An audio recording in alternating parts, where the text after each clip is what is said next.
Okay, Jaffa, Yeah. tell us a little bit about the single. You and I. Well, it all started with my daughter who helped me produce the video. We were sort of sitting back in on a Sunday afternoon, rainy Sunday afternoon. Said, wouldn't it be great to win an Oscar? And we got sort of carried away and said, yeah, we could do this. And I'm a sort of a frustrated musician. I can write a couple of tunes. And then we thought, in order for it to be considered for an Academy Award, we'd have to submit it with a movie. And so the consideration of best song for a best feature film. And so we thought, what's the easiest thing to do? Create a satirical documentary on how to win an Oscar and the making of putting the song together. And so that was the only reason we got shortlisted for an Oscar, because we actually created a 90-minute satirical documentary. Do they call that life imitating art or something like that? I'm not quite sure. Yeah, tail wagging the dog. See videos, there's quite a few faces in it. Yeah, I was going to mention that. I mean, it'd be easier to list the people who aren't in that video rather than the ones that are. Tell us a few who are in it and how the video works as well. Well, it starts off with Michael Caine, Joanna Lumley, and there are quite a few faces that you and I might not recognize, but they have a huge following on the internet, on social media.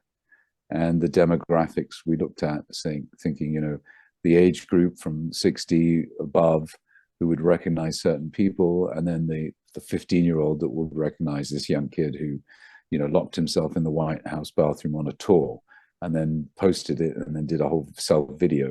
And so there's this crazy following. So we're sort of out there to raise as much awareness and get as many followers, because it really was a tribute to my father, my late father, and his dedication to the organization UNICEF.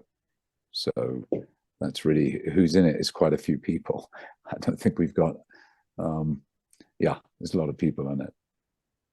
And playing on the song is Nile Rodgers and Naya Rivera, who basically was on Glee, the show Glee, Gwyneth Paltrow's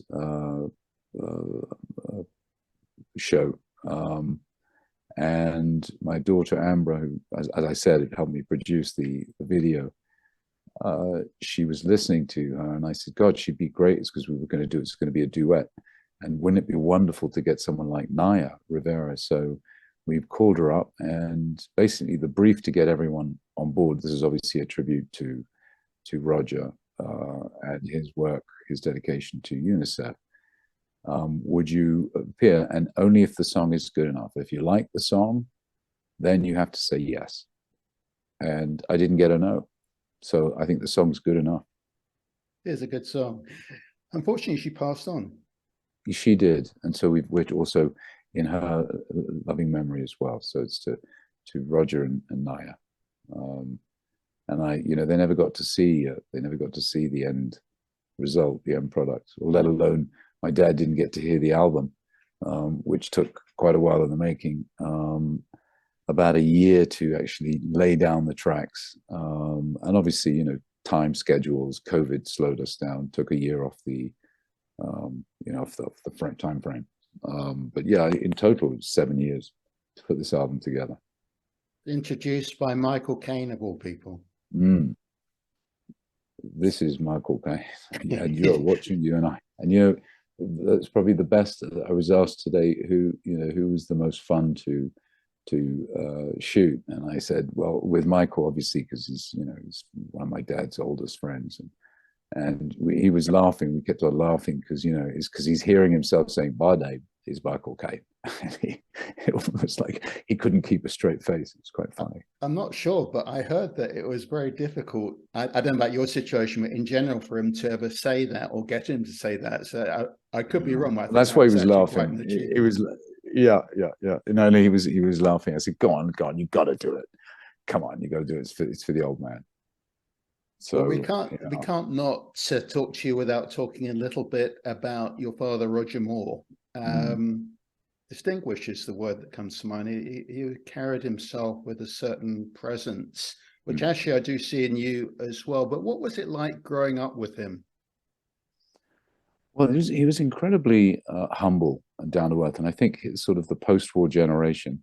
They recognized the price of butter. So no matter how successful, how wealthy, you never forgot that. And that's sort of, you know, it's sort of like saying the decency you got from your grandmother, that kind of generation. And um, he was so self-deprecating that you never really felt that you were with a movie star. It's only when you used to go to restaurants and get people driving around, following around cameras, you couldn't go to a bathroom without being hounded. So that's when I realized, you know, he's really famous. But in terms of as a guy, you know, he's being paid to make in a make-believe world. He's being paid to lie. It's quite an odd profession. So I don't think he really took it too seriously, and nor did the rest of his mates. You know, I always say the bigger the talent, the smaller the limousine. The assumption would be that your upbringing was easy. You could use the phrase "you're born with a silver spoon in your mouth." You had, I know you had high levels of education around the world. Was it that easy, or does that have its own problems, being the son of someone that famous? Well, I never really. I was a bit chubby when I was at school, so I was a bit embarrassed to say that my dad was 007. So I never really shared it, and they eventually figured it out. But there's pros and cons, I guess. You know, someone who's brought up in Gravesend, has never been anywhere else, hears me saying, yes, it was really difficult being the son of a movie star. You know, I'm not going to get away with that. There are the pros and cons in everything, but he made it easy. And if you've got something to sell, then I'm going to use my name to spread a good message. But you better have something good to sell. That's for sure, because then you look like a ripe banana. Yes, I'm the son of so on. I listen to my music, and it's absolutely awful. So I'm confident enough to say I don't mind asking me questions about the old man. He was a very close friend of mine towards in his latter years. We've developed such a great relationship, and he was a mate. And in the video, the day I shot him was the last day I actually saw him. So every time I see the film, it reminds me of the last day I saw him. So I never quite saw him dead, if you see what I mean. Mm-hmm. So he's not quite dead. He's there with me, and and hopefully he's looking up. And he really pushed me to. I was going to come back. He said, "No, continue shooting. You know, it's hard to get these celebrities. Don't miss the date. You can't muck them about. If they've given you a time, you better be there." So. Right. Well, let's switch the conversation a little bit. It says in my notes here that you were responsible for leading Frank Sinatra astray.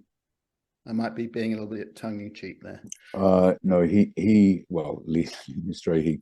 He got me my first drink, my first time getting drunk, and I had, imagine, first time ever, 5 whiskey, old-fashioned Jack Daniels, bourbon on ice, on a couple of rocks.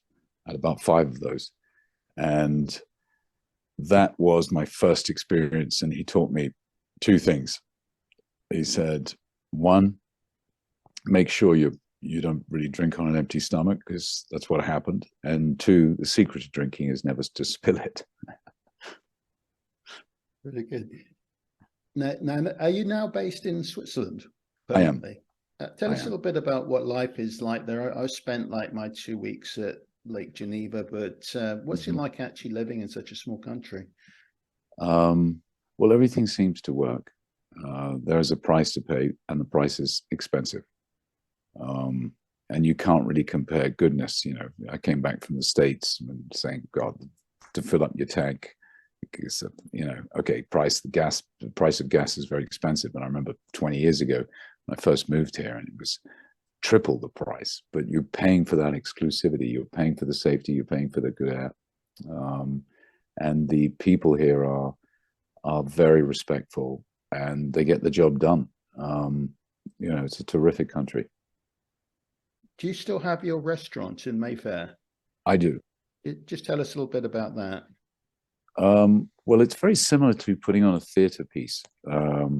You know, the waiters are your actors, and their dialogue, their lines are the specials of the day, and the punter, the the person buying the meal or the ticket, like in a theater, wants to see the same performance the following day. They want to have the same meal, and that consistency is what's kept it going since '98. And it also goes hand in hand with show business, because, you know, I come back from the studio and the fridge is empty and I'm too tired to cook. I'm almost going to take out. I go, no, you know what? I go to the restaurant. And so it's the full arc of the day. It complements the end of the day, having a restaurant. So it kind of goes hand in hand. It's what kept me going, kept me there day in, day out. It was just very much like you know, the place had to, once the wheels were turning, and I didn't necessarily have to be there anymore, but it's very much like putting on a theater piece.